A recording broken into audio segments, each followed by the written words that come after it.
Hello student, आप सबका स्वागत है कक्षा 12 फिजिक्स में। आज का हमारा टॉपिक है, पहले जो चैप्टर है उसको हम पढ़ रहे थे, विद्युत क्षेत्र रेखाएं। हमने आवेश के बारे में पढ़ा और हमने देखा कि कोई भी जो बिंदु आवेश होता है, जैसे ये बिंदु आवेश है, प्लस बिंदु का मानते हैं इसको, तो बिंदु आवेश अपने चारों ओर क्या करता है, एक विद्युत क्षेत्र उत्पन्न करता है और इस विद्युत क्षेत्र के अंदर किसी अन्य आवेश को रखने पर वह बल का अनुभव करता है और जो ये बल इसके अंदर लगता है इसके ऊपर, उसी को हम क्या कहते हैं, विद्युत क्षेत्र की तीव्रता। क्योंकि विद्युत क्षेत्र की तीव्रता के लिए हमने पढ़ा था कि एकांक परीक्षण आवेश पर लगने वाला बल भी, तो ये जो बल होगा एकांक आवेश के लिए, तो उसी को हमने विद्युत क्षेत्र की तीव्रता कहा था। अब यहाँ पर यदि हम अलग अलग जगह इसको रखते हैं, अलग अलग दूरी के ऊपर रखते हैं, तो इसके ऊपर विद्युत क्षेत्र की तीव्रता कितनी होती है और इसकी दिशा कैसे होती है, तो इसके लिए हम इसको रेखाओं के रूप में दर्शाते हैं। वास्तविक रूप से तो होती नहीं है, लेकिन हम ऐसा मानते हैं कि जैसे यहाँ पर कोई आवेश है तो यहाँ पर जो बल लगेगा उस बल की दिशा इधर होगी और यही किसकी दिशा होगी, विद्युत क्षेत्र की तीव्रता की। अगर यहाँ आवेश है तो यहाँ पर ये इसकी दिशा इधर हो जाएगी। तो इस प्रकार से इसको दर्शाने के लिए हम काल्पनिक रेखाओं को मानते हैं और एक जो काल्पनिक रेखाएं होती है इसी को हम क्या कहेंगे, विद्युत क्षेत्र रेखाएं। तो इसकी परिभाषा है कि वे काल्पनिक रेखाएं, क्योंकि इनको हमने केवल कल्पना की है, वास्तविक रूप से ऐसा होगा नहीं। किसी बिंदु आवेश को हम रखेंगे तो वहां विद्युत क्षेत्र होगा, वो हमको दृश्य नहीं होता है, दिखाई नहीं देगा, लेकिन किसी आवेशित कण को वहां लेकर के जाएंगे तब ही हमको पता चलेगा। तो वे काल्पनिक रेखाएं जो एकांक धन आवेश के मार्ग को दर्शाती है, तो यहाँ पर कोई भी आवेश रखेंगे तो उसके आवेश के जो मार्ग होगा उसी को हम क्या कहेंगे, विद्युत क्षेत्र रेखाएं। अब ये विद्युत क्षेत्र रेखाएं हैं, इनके कुछ गुणधर्म है, उन गुणधर्मों का हम अध्ययन करेंगे और ये परीक्षा की दृष्टि से इंपॉर्टेंट भी है, क्योंकि 1 नंबर या 2 नंबर में क्वेश्चन इसका पूछा जा सकता है। तो इसके 2 गुण 4 गुण आपसे पूछे जा सकते हैं। तो इसके गुणधर्म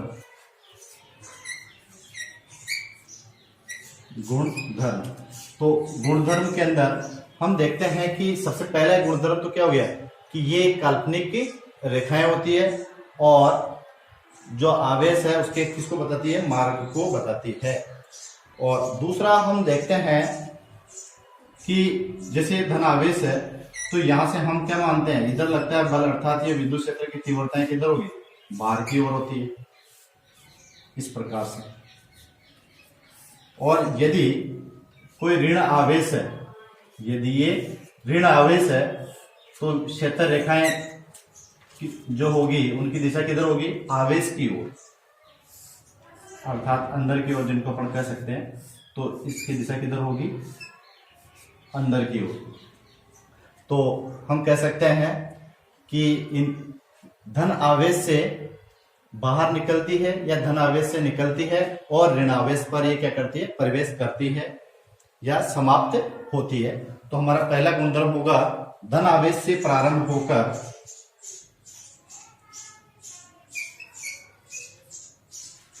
धन आवेश से प्रारंभ होकर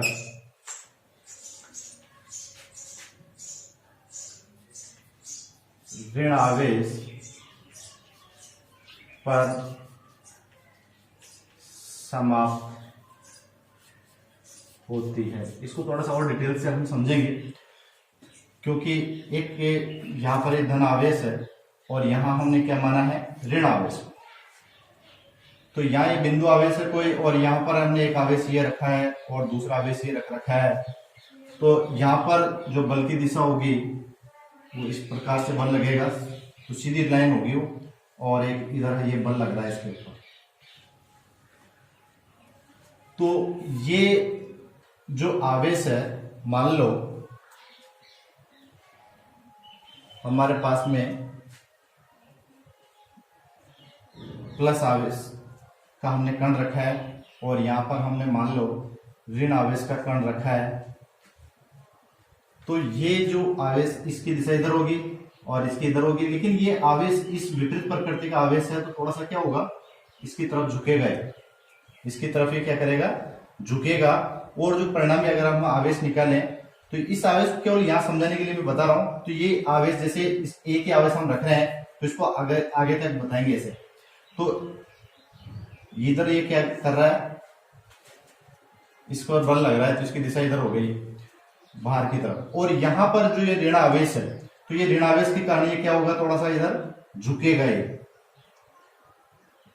ठीक है। फिर यहां पर आगे अन्य आवेश रखेंगे तो इस प्रकार से ये चलता रहेगा। ये जैसे ये आवेश इधर निकल गया, फिर यहाँ रखेंगे तो ये इस टाइप से मुड़ जाएगा, फिर ये इस टाइप से जा रहा है। लेकिन यहाँ दूसरा आवेश रखेंगे तो उसके कारण ये क्या हो जाएगा, आकर्षित हो जाएगा, विपरीत प्रकृति का होगा तो। और इस प्रकार से लास्ट में क्या प्राप्त हो जाएगा, हमको कर्व प्राप्त हो जाएगा। तो ये एक वक्र के रूप में इनको दर्शाते हैं। तो मैं यहाँ पर एक वक्र बनाऊंगा।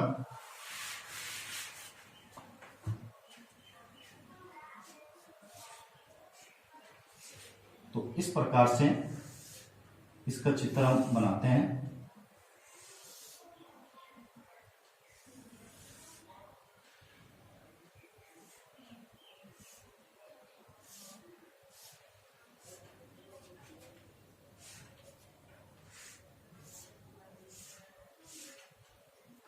तो ये धनावेश है, तो धनावेश से हमने क्या लिखा है कि धनावेश से प्रारंभ होती है, अर्थात यहां से ये बाहर निकलेगी और ऋणावेश पर जाकर के क्या होती है, समाप्त। तो इसकी दिशा किस प्रकार से हम दर्शाएंगे, यहां से तो निकल रही है और ऋणावेश के ऊपर क्या हो जाएगी, समाप्त हो जाएगी। तो ये बाहर निकलती हुई इस प्रकार से हम दर्शाएंगे और यहाँ ये समाप्त होती हुई हम दर्शाएंगे।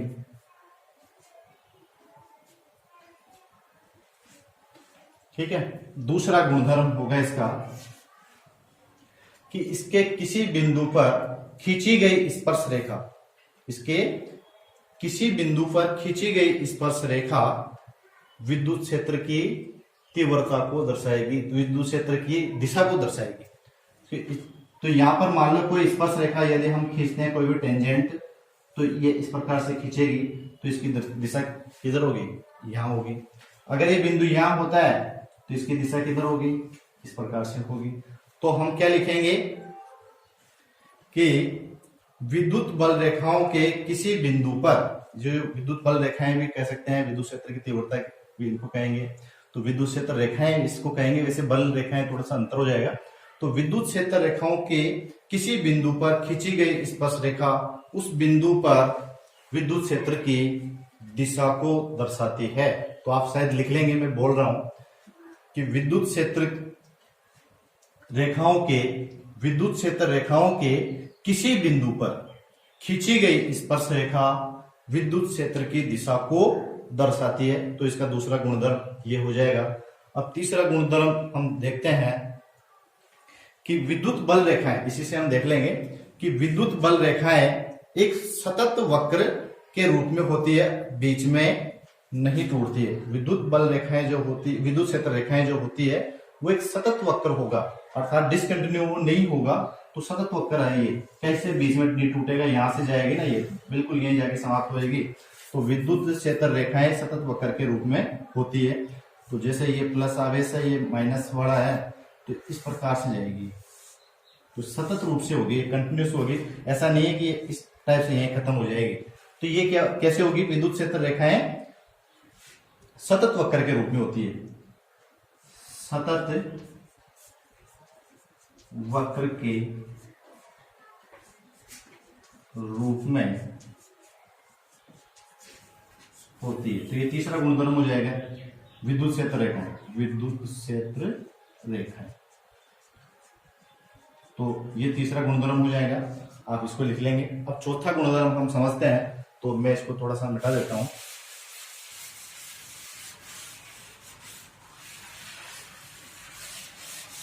तो 3 गुणधर्म अभी तक हमने देखे, तो हमको वैसे कम से कम 4 गुणधर्म तो याद होने ही चाहिए। तो विद्युत क्षेत्र रेखाएं, जैसे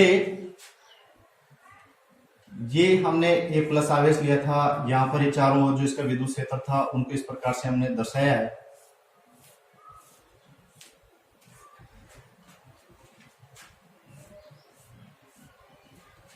तो विद्युत क्षेत्र रेखाएं कहाँ अधिक दिखाई दे रही है हमको, यहाँ पर अधिक दिखाई दे रही है। तो जहां पर इनका घनत्व अर्थात विद्युत क्षेत्र रेखाओं की संख्या जहां ज्यादा होगी वहीं पर इसकी तीव्रता क्या होगी, अधिक होगी। तो विद्युत क्षेत्र रेखाएं इसकी तीव्रता को भी, इनके द्वारा हमको इसकी तीव्रता का भी पता चलता है। तो जैसे यहाँ पर अपन ने मैंने एक ये क्षेत्र रख दिया यहाँ पर, तो यहाँ से विद्युत क्षेत्र रेखाएं कितनी निकल रही है, तो यहाँ से हम काउंट करें तो लगभग 4 निकल रही है। और जैसे जैसे इसको हम दूर बढ़ाएंगे, मान लो मैं यहाँ रखूंगा तो कितनी निकलेगी, कम होती जाएगी। तो जहां पर ये इनकी संख्या ज्यादा होगी अर्थात इनका घनत्व, तो वहीं विद्युत क्षेत्र रेखाएं क्या हो जाएगी, अधिक होगी। तो विद्युत क्षेत्र जो रेखाएं हैं वो इसकी तीव्रता को बताएगी, वहीं क्या होगी, इसकी तीव्रता भी अधिक होगी। और इस विद्युत क्षेत्र रेखाओं की संख्याओं के बारे में हम नेक्स्ट जो चैप्टर होगा उसमें हम अध्ययन करेंगे। तो यहाँ हम लिखेंगे विद्युत बल रेखाएं, विद्युत क्षेत्र रेखाएं। विद्युत क्षेत्र रेखाएं जहां पर अधिक मात्रा में होती है वहां विद्युत क्षेत्र की तीव्रता अधिक होती है। ठीक है, तो आप लिख लेंगे जहां विद्युत क्षेत्र रेखाएं अधिक होगी वहां इसकी विद्युत क्षेत्र की तीव्रता अधिक होगी, अर्थात विद्युत क्षेत्र रेखाएं उसकी तीव्रता को भी बताती है। नेक्स्ट इसका गुणधर्म हम देखते हैं कि विद्युत क्षेत्र रेखाएं कभी भी एक बंद लूप में नहीं होती है। जस्ट हमने देखा था इससे पहले, ये क्या नहीं होती है, बंद लूप में नहीं होती। विद्युत क्षेत्र रेखाएं बंद लूप में नहीं होती है। तो थोड़ा सा देख लेते हैं क्योंकि कहीं कंफ्यूज नहीं हो जाए आप।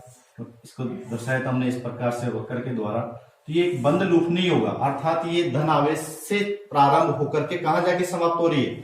हमने देखा था पहला ही हमने इसका जो गुणधर्म था वही यही देखा था कि धनावेश से क्या होती है, निकलती है, प्रारंभ होती है, और ऋणावेश पे जाके क्या होती है, समाप्त होती है। तो यहां से हम दर्शाएंगे कि ये यहां से प्रारंभ हो रही है और यहां जाके क्या हो जाती है, समाप्त। कहीं ऐसा नहीं देख लें आप, क्योंकि हमने जो चित्र बनाया था इस टाइप से बना हुआ था कि ये यहां से चल रही है और ये चक्कर लगा के वापस आ रही है, बंद लूप बना रही है, नहीं, क्योंकि यहां से निकल रही थी, ये भी यहां से निकल रही थी, यहां जाके समाप्त हो रही थी। तो ये एक बंद लूप नहीं है, यहां तक का ये लूप इस टाइप से अर्धवक्र जिसको अपन कहेंगे। तो बंद लूप में नहीं होती है। बंद लूप में चुंबकीय क्षेत्र रेखाएं होगी जिनके बारे में हम आगे के चैप्टर्स में पढ़ेंगे। तो ये हमारा 5वां गुणधर्म हो गया शायद, कि विद्युत क्षेत्र रेखाएं बंद लूप में नहीं होती है। नेक्स्ट इसका गुणधर्म हम देखते हैं कि विद्युत क्षेत्र रेखाएं, जो विद्युत क्षेत्र रेखाएं होती है, जैसे हम यहां से निकाल रहे हैं, तो कोई भी जो कण होगा या आवेश, जहां से हम आवेश जिसको हम कहें, तो इसके पृष्ठ से या इसकी सतह जिसको कहें, वहां से हमेशा ये कैसे निकलेगी, लंबवत निकलती है। अब हम देखें कि यहां हमको लंबवत नहीं दिख रही है, तो आपको हमेशा उसको लंबवत ही दिखाना है। जैसे ये विद्युत क्षेत्र रेखा इधर निकलेगी तो इस प्रकार से निकालना है, अर्थात यहाँ पर लंबवत होनी चाहिए पृष्ठ के ऊपर, और फिर यहां से यू बना दो, फिर यहां भी लंबवत ही बनाना है पृष्ठ के ऊपर।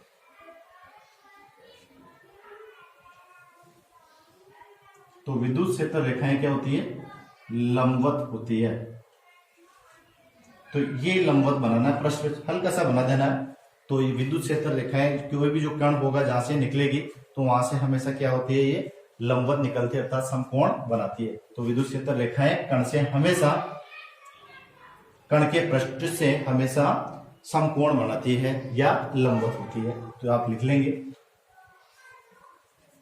कण के पृष्ठ से हमेशा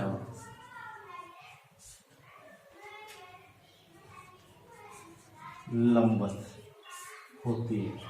तो दोनों एक साथ आ गया है, लंबवत होती है अर्थात लंबवत ही निकलेगी और लंबवत ही इस पृष्ठ के अंदर आएगी, क्योंकि ऋणावेश होगा तो वहां बल रेखाएं क्या होती है, समाप्त होती है। तो पृष्ठ से हमेशा कैसी होती है, लंबवत। बाहर निकलना है तो भी लंबवत होगी, अंदर आएगी तो भी क्या होगी, लंबवत होगी, अर्थात 90 डिग्री कोण बनाएगी।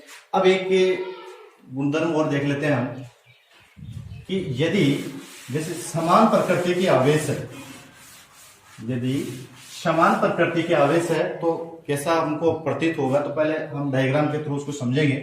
जैसे ये प्लस आवेश है और ये भी प्लस आवेश है, तो समान प्रकृति के आवेश हो गए हैं।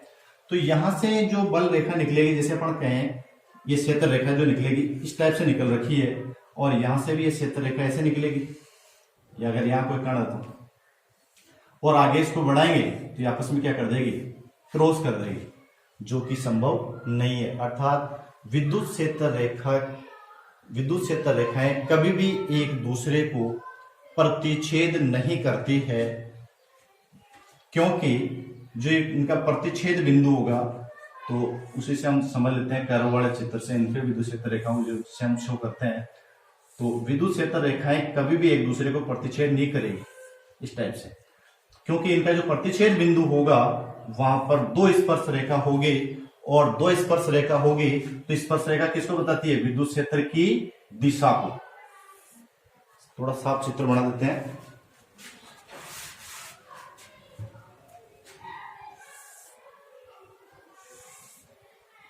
तो ये कटान बिंदु हो गया, तो यहां से हम इस पर एक रेखा खींचेंगे तो इसकी दिशा किधर हो गई, यहाँ, और एक यहाँ खींचेंगे हम तो इस विद्युत क्षेत्र की दिशा इधर किधर हो गई, ये। तो विद्युत क्षेत्र रेखाएं कभी भी एक दूसरे को प्रतिच्छेद नहीं करती है, क्योंकि प्रतिच्छेद बिंदु पर दो स्पर्श रेखाएं होगी जो दो दिशा को व्यक्त करेगी, जो कि संभव नहीं है। अर्थात विद्युत क्षेत्र की दिशा दो नहीं हो सकती, विद्युत क्षेत्र की दिशा हमेशा केवल एक ही होगी। तो ये बहुत इंपॉर्टेंट है, अलग से भी पूछा जा सकता है। तो विद्युत क्षेत्र रेखाएं कभी भी एक दूसरे को प्रतिच्छेद नहीं करती है, क्यों? क्योंकि उनके कटान बिंदु पर एक से अधिक, या अपन ऐसे कहें कि दो स्पर्श रेखाएं खींची जा सकती है, जो कि दो दिशा को व्यक्त करती है, जो संभव नहीं है। तो आप इसको समझ गए होंगे, और इसको अलग से भी कई बार पूछा जाता है कि विद्युत क्षेत्र रेखाएं एक दूसरे को प्रतिच्छेद क्यों नहीं करती है। तो वही मैं यहाँ दर्शा रहा था। यदि समान प्रकृति के हम आवेशों की बात करें, तो समान प्रकृति के जो आवेश होंगे, यहाँ हमने जैसे कोई बिंदु लिया है, यहाँ बिंदु आवेश है, दूसरा जो इसके विद्युत क्षेत्र के अंदर रख रहे हैं, तो विद्युत क्षेत्र पर जो बल लगेगा इसके विद्युत क्षेत्र के अंदर इस आवेश के ऊपर, तो उसकी दिशा इधर होगी और इसकी दिशा किधर होगी, यहाँ होगी। तो इसका मतलब ये एक दूसरे को क्या प्रतिच्छेद करेंगे? नहीं। तो प्रतिच्छेद नहीं करेंगे तो इनकी दिशा कैसे होगी? तो वो दिशा इनकी होगी, उसको हम दर्शाएंगे। ये बल जो इसकी क्षेत्र रेखा है इस टाइप से आएगी और यहां से ऐसे मुड़ जाएगी। ये क्षेत्र रेखा जैसे ये आ रही है और यहां से मुड़ जाएगी। क्यों? क्योंकि ये समान प्रकृति के हैं और हमको ये भी पता है कि एक दूसरे को प्रतिच्छेदित नहीं कर सकती है। तो इन पर क्या लगता है? प्रतिकर्षण बल लगेगा, और प्रतिकर्षण बल लगेगा तो एक दूसरे को क्या करेंगे, जैसे ये आ रहे हैं तो धकेलेंगे इसको, और धकेलेंगे तो इलेक्ट्रॉन निकल जाएंगे, सीधे निकल जाएंगे। तो ये इस प्रकार से सीधे निकल जाएगी।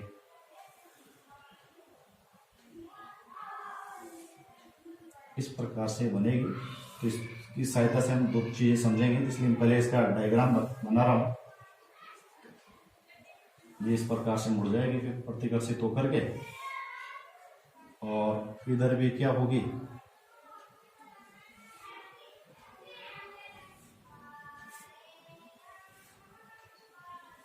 अच्छा ये जो हम क्षेत्र रेखाएं जैसे बना रहे हैं, ये सीधी नहीं जा रही, ऐसे मुड़ रही है। तो इसका कारण क्या है? वही होगा प्रतिकर्षण, क्योंकि जो ये समान प्रकृति का होगा तो ये इस पे क्या लगाएगा? प्रतिकर्षण। तो उसके कारण इसमें क्या होता है? झुकाव हो जाता है। तो इस प्रकार से इधर दर्शाएंगे हम इसको, और यहां से सीधी निकल जाएगी।